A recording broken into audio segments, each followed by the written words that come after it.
Hello my friends, and let's go straight to the big news about the Russian-Ukrainian war. For example, many of the officials in Ukraine and outside Ukraine are speaking about the possible next step in the Russian invasion, that Russia accumulated enough resources for one more big attack. For example, here the Polish Prime Minister Mateusz Morawiecki said that Russia is getting ready for the jump on Ukraine from many of the directions, not excluding Kiev and western sides of Ukraine, and attack may go from the Belarusian territory. And the similar kind of information we got from our defense minister Reznikov. He said that Russia had prepared around 500,000 soldiers for the next attack. I don't know where they've took those figures. Well, it's the potential size of the current Russian army, but not all of those soldiers will be used to attack Ukraine in the next step.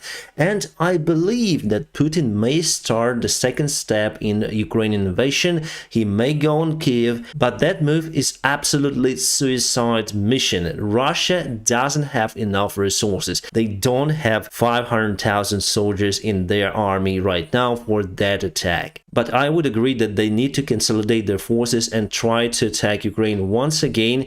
Otherwise, Ukraine will have new weaponry from the Western allies, and Ukraine itself is planning the counterattack during the springtime. It's not that secret anymore. Even American president and Ukrainian officials are speaking about it. So I'm gonna film quite a big video about the possible scenario. In one of my previous videos around 2 weeks ago, I said that Russia lost its chance for successful attack on Ukraine. I haven't said that they would not try to do it, but as for me, it's the suicide mission with the resource they have.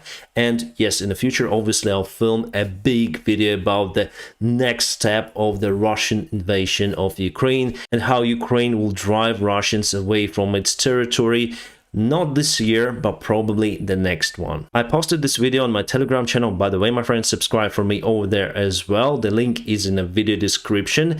And here Putin says that they will use some sort of the weaponry that will punish the Western countries for the resources that they give to Ukraine, like tanks and airplanes. So Putin again tries to be the Dr. Evil. He wants to frighten everyone around with nuclear weapons. And by the way, that's the only card that Russia has right now.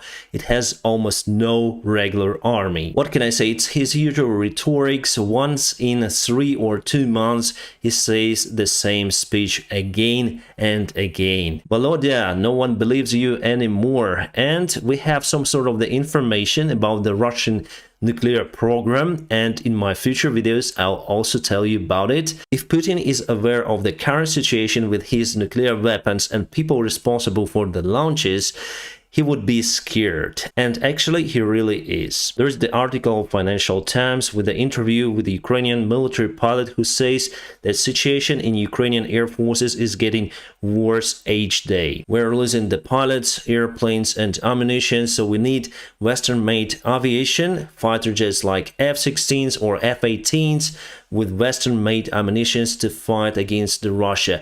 Without aviation, this war could not be won. And that's why I do expect that we're gonna get the fighter jets from the European allies. United States officially say that they are okay if European countries will provide Ukrainian army with the fighter jets. So basically, United States will supply those airplanes to European allies, and European allies will take them in their army and then lease them for Ukraine. As it may happen with the Swiss Leopard 2 tanks that Switzerland may sell to Poland, Slovakia and Czech Republic, and later those countries will sell those tanks or transit them to Ukrainian army. So officially, Switzerland is not supporting Ukraine directly, they support other allies. Exactly the same move I do expect from the United States of America. So from the jurisdiction, you are kind of neutral with that weaponry. And using this official scheme, even Switzerland, which is the neutral country,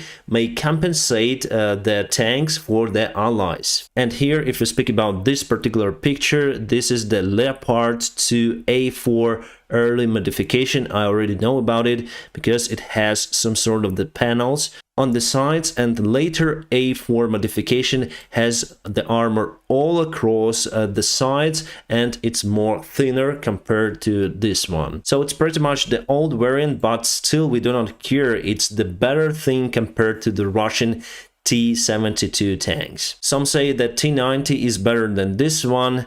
I would disagree, you know, it is better in its size and some kind of the characteristics, but in general, Leopard 2 is overwhelmingly better compared to the T-90. The Institute of the War researchers say that Putin is concentrating his forces on the north part of Ukraine just to deflect attention of the Ukrainian army from the eastern part, and they think that probably they want to attack on Donetsk direction again. And also we got the insights that Putin's army got the order to get Donetsk and Luhansk region under their control till March. And by March, Ukrainian army is still without the major supply from the Western countries. We expect to have the tank supplies in April or May. There were some reports and even video evidence that Ukraine launched the HIMARS rockets to attack Mariupol, and we destroyed the Russian ammunition depot over there. And sometimes I read your comments saying, why doesn't Ukraine use their HIMARS systems in Bakhmut? We actually use them. If we haven't been using them, the Bakhmut city would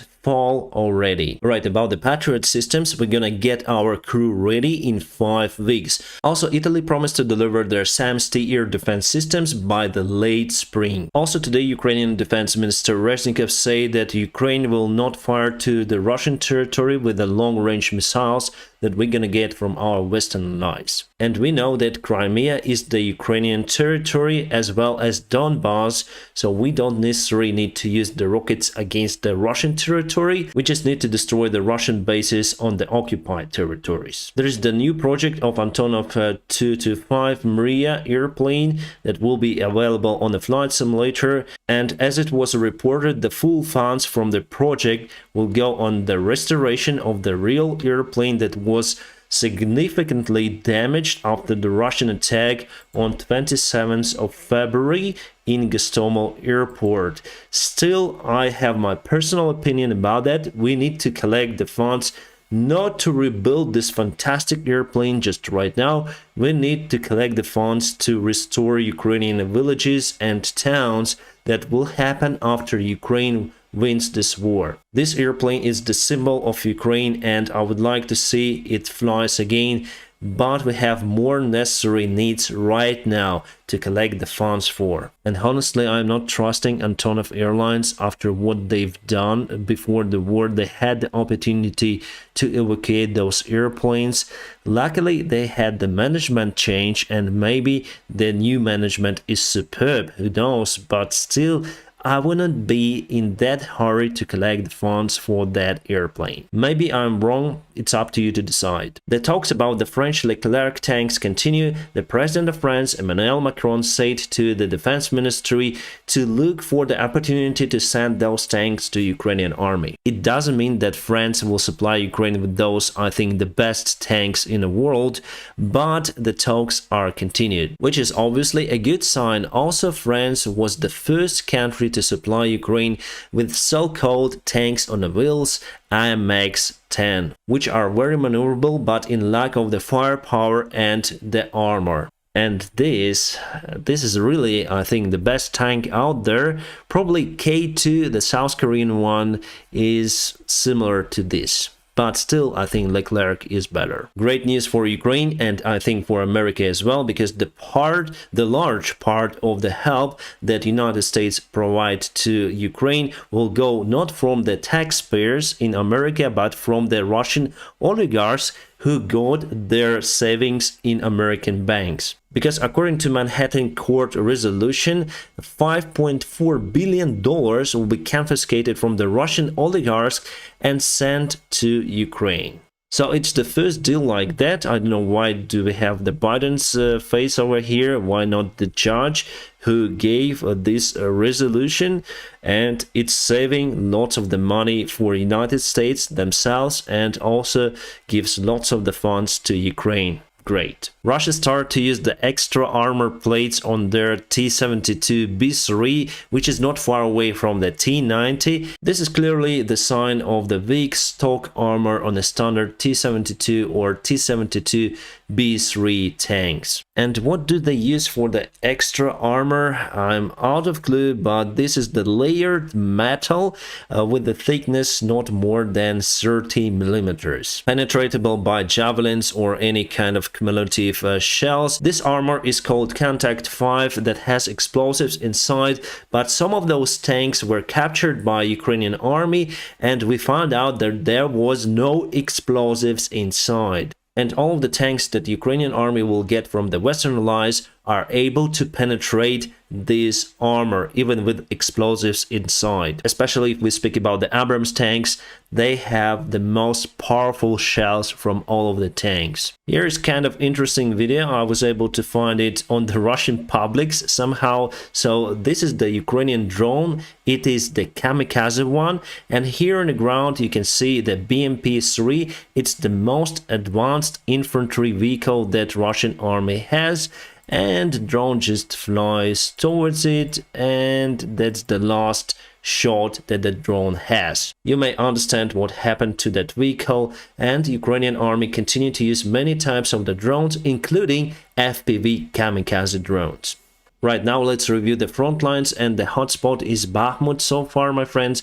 And let's zoom out and let's go a couple of days ago. You see that the Russian army is advanced over here, and also they've taken some residential area of the Bakhmut city itself. And I'm really concerned that they moved from the south here as well. If we zoom in to this place, you can see that to reach this residential area, they still need to cross the river that they haven't done so far. And if we go here, you can see that they've took some of the quarters of the city, unfortunately, and they penetrated our defense lines that were all across this river, and they're coming closer to reach this area of the city, as well as happened here on the north. They've took more territory, and unfortunately I see that in the nearby future, I think this month, Russia would have the control over this territory of the Bakhmut city. And if they cut the supplies of Chasiv Yar, if they take this